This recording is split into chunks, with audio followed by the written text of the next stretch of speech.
लेकिन जिसके बाहर इतना प्यार, इतनी ताकत, इतना सम्मान। मैं कल से उतरा हूं। मुझे किसी ने बोला, मनीष जी 17 महीने बाद आ रहे हो, 2 दिन के लिए रेस्ट पे चले जाना। मैंने कहा यार, जेल के बाहर कदम रखने के बाद पहला हाथ जिस कार्यकर्ता ने पकड़ा था और रात को घर तक जो दूर खड़ा था केवल देख के गया है, वो उम्मीद लगा रहा है कि मेरा मनीष सिसोदिया, मेरा भाई बाहर आ गया है। और मैं कहूं नहीं, मैं तो छुट्टी जा रहा हूं यार। नहीं, खून पसीना बहाने के लिए बाहर आया हूं, छुट्टियां मनाने के लिए नहीं। एक एक दिन जो संजय भाई ने नारा दिया है कि इनकी जमानत जब्त कराएंगे, आज से और अभी से लग रहे हैं। और बीजेपी वालों, ढूंढते रह जाओगे कहां गई वोटें, कहां गई वोटें। आज से लगना है सबको। जो सुन रहे हैं सोशल मीडिया और मीडिया के माध्यम से, एक एक कार्यकर्ता साथी को कहना चाहता हूं, दिल्ली के एक एक नागरिक को, हरियाणा के एक एक नागरिक को, देश के एक एक नागरिक को कहना चाहता हूं कि इस तानाशाही के खिलाफ तो एक एक आदमी को वोट करना पड़ेगा। सवाल हमारा नहीं है। तानाशाही के खिलाफ ये जो लड़ाई है सिर्फ आम आदमी पार्टी के कार्यकर्ताओं की नहीं है, सिर्फ विपक्ष के पार्टी कार्यकर्ताओं की नहीं है, ये देश के एक एक आम आदमी की है। मैं जेल में था अभी, तो कई सारी खबरें, अखबार पढ़ता था, टीवी देखता था, न्यूज में कई सारी खबरें विचलित करती थी। ये विचलित नहीं करता था कि जमानत हुई कि नहीं हुई, इससे कभी मेरे को विचलन नहीं हुआ। मेरे को विचलन किस चीज से होता था?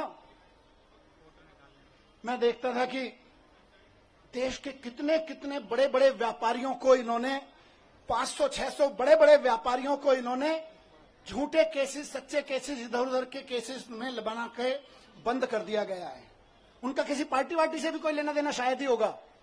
लेकिन आप सोचो कि एक व्यापारी अगर कोई मेहनत से काम कर रहा है और उसके ऊपर क्योंकि उसने चंदा नहीं दिया या उसने आपकी किसी पार्टी के नेता से कोई पंगा ले लिया, आपने उसको उठा के जेल में डाल दिया, ईडी के केस लगा के, जो केस आतंकवादियों पे, ड्रग माफियाओं पे लगाए जाते हैं, वैसे वैसे खतरनाक केस लगा के एक व्यापारी अगर जेल में डाल दिया जाता है, उसके पीछे हजारों परिवारों को रोजगार मिल रहा होता है, वो भूखे मरने लगते हैं, उनकी बद्दुआ लगेगी। इनको तानाशाही नहीं है तो क्या है?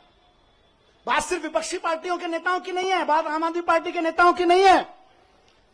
बड़े बड़े व्यापारियों को उठा उठा के जेल में डाले दे रहे हैं।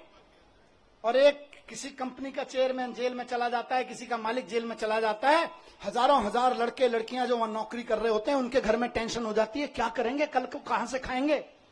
आपको समझ में नहीं आता, ये नौकरियां खा रहे हो आप लोग अपने चंदे के धंधे पर। ये तानाशाही नहीं है तो और क्या है?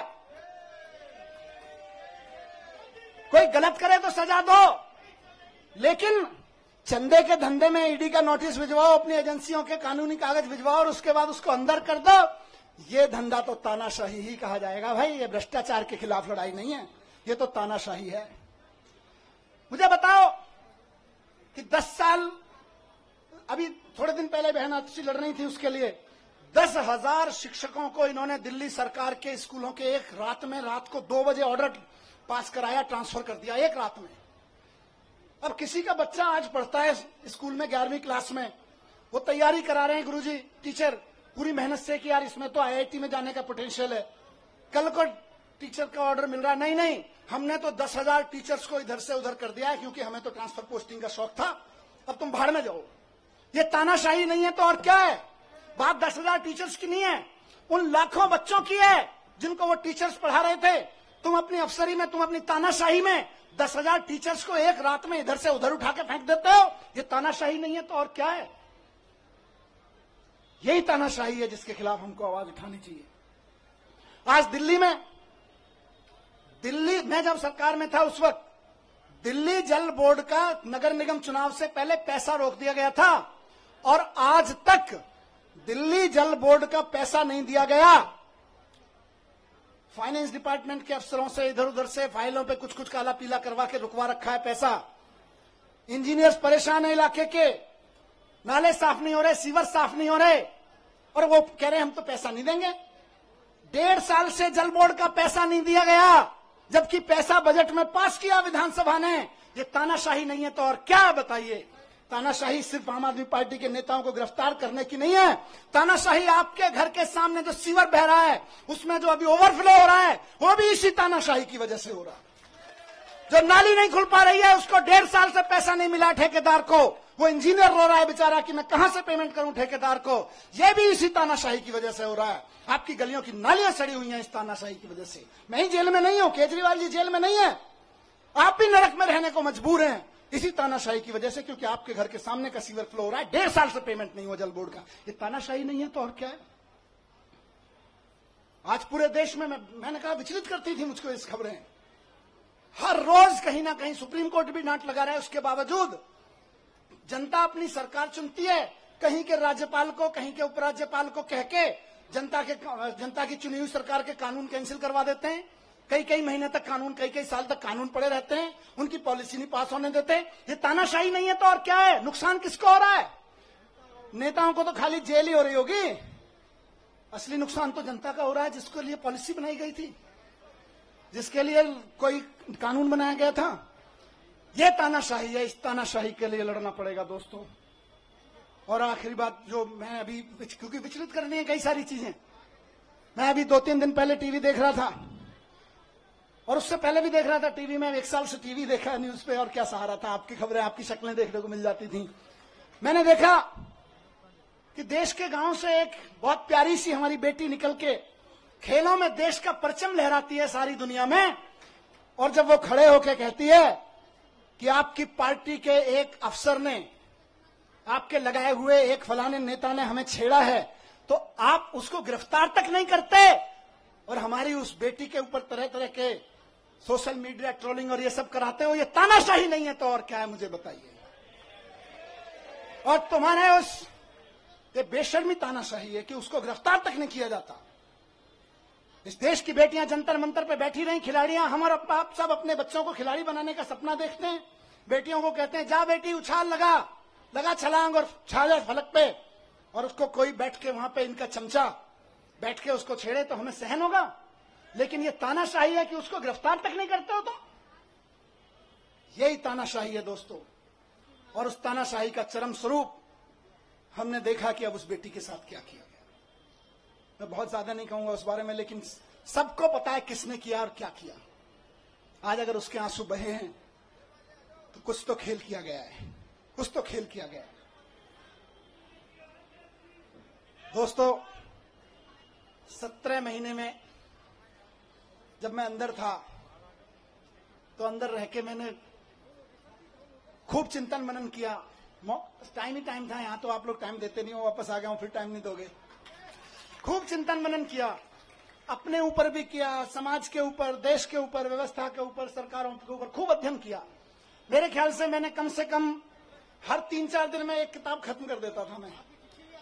और कई लोगों ने भेजी, बाई पोस्ट किताबें भेजी, आप में से कई लोगों ने, भाई साहब ये भी पढ़ो, ये भी पढ़ो, ये भी पढ़ो।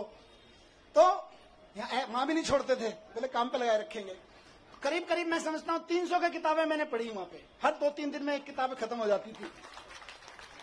पर सबसे पहले आपको ध्यान होगा मैं गीता लेके गया था, और गीता लेके गया था तो मेरे दिमाग में ना प्रश्न थे कि यार भगवान, मैं तो स्कूल ही तो बनवा रहा था, मेरे को जेल क्यों भेज दिया?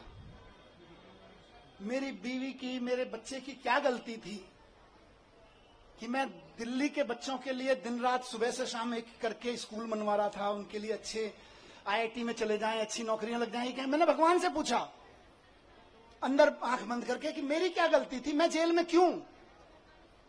तो भगवान ने कहा गीता पढ़, पता चल जाएगा। अंदर से आवाज आई और मैंने गीता पढ़ी और मुझे जवाब मिल गया। मेरे मन में जो भी सवाल आया, मैं ऐसा नहीं है कि यहां कोई उसकी बात कर रहा हूं। जब आदमी अंदर जेल में होता है, अकेला बैठता है, तालों में वो शीशों के पीछे बैठता है, तो तरह तरह के सवाल उठते हैं, अंदर बहुत झांकता है। बहुत सवाल उठते थे मन में, और बस भगवान की ऐसी कृपा है कि मेरे मन में जो सवाल उठा और अंदर से आवाज आती थी, इस सवाल का जवाब तुझे कहीं बाहर से नहीं मिलेगा, गीता में मिलेगा, पढ़ ले।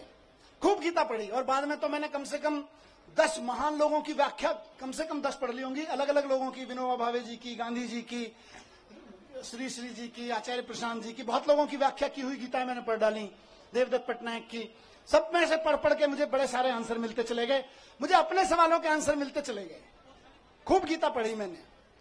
उसके अलावा मैंने दुनिया भर की एजुकेशन की बुक्स पढ़ी, अमेरिका में, फ्रांस में, जापान में, इंडिया में भी कहां एजुकेशन पे क्या काम हुआ खूब पढ़ा मैं। कम से कम 100-125 बुक्स तो मैंने एजुकेशन के बारे में पढ़ी, दुनिया के एजुकेशन सिस्टम के बारे में। और मैंने एक चीज जानी दोस्तों, और मेरा इरादा और फर्म होता गया, आप और हम तो पहले से ही उस पर यकीन करते हैं, मेरा यकीन वहां पक्का होता गया कि भारत को 2047 तक अगर विकसित राष्ट्र बनाना है तो एक एक बच्चे के लिए शानदार सरकारी स्कूल उपलब्ध कराए बिना कोई रास्ता नहीं है भारत को विकसित राष्ट्र बनाने का।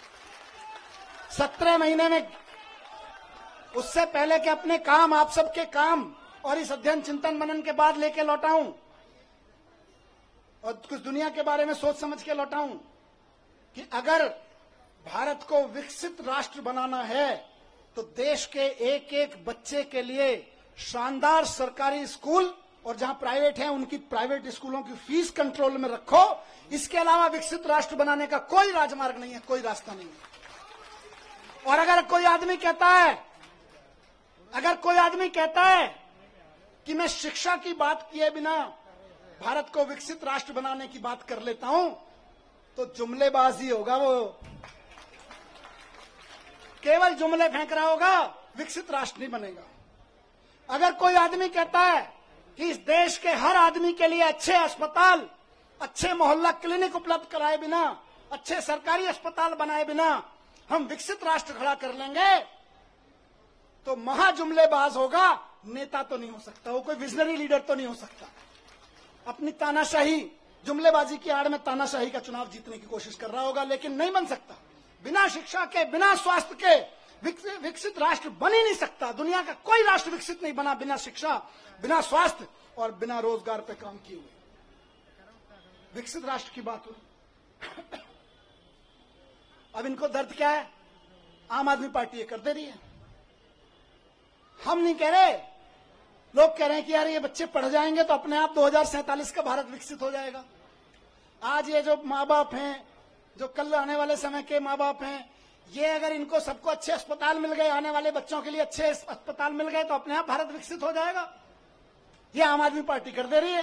दिल्ली में कर दिया, पंजाब में कर दिया, इस भरोसे पे गुजरात में, गोवा में, सब जगह वोटें पड़ने लगी, तब इनको दिक्कत हो रही है। इसीलिए सबको जेल में डालने पर आ गए। फिर से सलाम करता हूं कि इनकी तमाम ताकत के बावजूद, इनकी तमाम साजिशों के बावजूद, बुरे वक्त में चट्टान की तरह से इकट्ठे होकर खड़े रहे आप सब लोग, उस जज्बे को मैं सलाम करता हूं। ये पार्टी की ये लीडरशिप, बीच बीच में लीडरशिप यहां खड़ी है, बैठी है, कई सारे एमएलए साथी, कई सारे सीनियर लीडर्स यहां सब खड़े हैं। ये सब एक मुट्ठी की तरह से जिस तरह से खड़े रहे, वो मिसाल है। आने वाले समय में जब आम आदमी पार्टी का आगे जाके राजनीतिक इतिहास लिखा जाएगा देश का, तब लोग कहेंगे कि सबसे बुरे दौर में पार्टी की सारी सीनियर लीडरशिप अपना खून पसीना एक करके सड़कों पे लड़ रही थी, एकजुट होकर लड़ रही थी। ये केजरीवाल जी का कुनबा एकजुट होकर लड़ रहा था। केजरीवाल जी का कुनबा बिखरा नहीं, केजरीवाल जी के साथ खड़ा रहा। इसी से इनको डर लगता है। और फिर कह रहा हूं कि भारतीय जनता पार्टी को अगर लगता है कि मनीष सिसोदिया को जेल भेजने के बाद वो दिल्ली की शिक्षा क्रांति को रोक के लगा देंगे, तो वो गलती कर रहे हैं, वो भूल कर रहे हैं इस बात की। दिल्ली के हर गरीब आदमी को, और ये इलेक्शन का ऐलान कर रहा हूं, दिल्ली के हर गरीब आदमी को बेहतरीन शिक्षा देके उसको समाज की मुख्य धारा में लाने का सपना पूरा करने के लिए हम अपनी जान भी दे देंगे। तुम जेल की क्या बात करते हो यार? तुम जेल से डराते हो, हम जान देने के लिए तैयार हैं। बच्चों की एजुकेशन के लिए, नौकरी के लिए और स्वास्थ्य के लिए तो हमारी कई जिंदगियां भी कुर्बान हो जाएं तो कम है यार। आप हमें जेल से डराते हो? नहीं डरेंगे, नहीं डरेंगे आपकी जेलों से। केंद्र कितना भी षड्यंत्र कर, 2 करोड़ जनता दिल्ली की, उसके जीवन में खुशहाली लाने के लिए फिर से हम उतरेंगे। एक एक घर पे जाएंगे, एक एक घर को बताएंगे कि केजरीवाल जी इसलिए जेल में नहीं है कि उन्होंने कोई जुल्म किया है, वो इसलिए जेल में है कि आपके बच्चों को एजुकेशन देने का सच्चा काम उन्होंने करके दिखा दिया। वो इसलिए जेल में नहीं है कि उन्होंने कोई भ्रष्टाचार किया है, वो इसलिए जेल में है कि आपके मोहल्ले में जो मोहल्ला क्लिनिक चल रहा है, वो मोहल्ला क्लिनिक केजरीवाल जी ने बना दिया और आप आराम से वहां जाके अपना छोटे मोटी चीजों का इलाज करा लेते हो। बड़े बड़े सरकारी अस्पताल शानदार होते चले गए, इसलिए केजरीवाल जी जेल में है। और ये फिर से कहूंगा कि जैसे संजय जी को निकाला, जैसे मुझे निकाला और साथियों को निकाला, हर साथी को और केजरीवाल जी को भी संविधान की ताकत निकाल के लाएंगे। भारतीय जनता पार्टी और इनके तोता मैना कितने ही ताकतवर हों, लेकिन देश के संविधान से ताकतवर नहीं है ये लोग। देश के संविधान से ताकतवर नहीं है। इनकी सारी यातनाएं, सारी पीड़ाएं सह के भी हम तैयार हैं, क्योंकि हमको यकीन है कि हमारा सुप्रीम कोर्ट है और हमारा संविधान है, संविधान जीतेगा। बस आखिर में यही कहूंगा कि हम भगत सिंह के चेले हैं। कह के गया था ये बात, कह के गए थे ना, भगत सिंह के चेले हैं, डरने वाले नहीं है तुम्हारी जेलों से भी और तुम्हारे तोता मैना से भी। 17 महीने में जैसा गया था, बिल्कुल 17 महीने पहले जैसा गया था वैसा ही दिख रहा हूं कि नहीं दिख रहा? एनर्जी कुछ कम है कि ज्यादा है?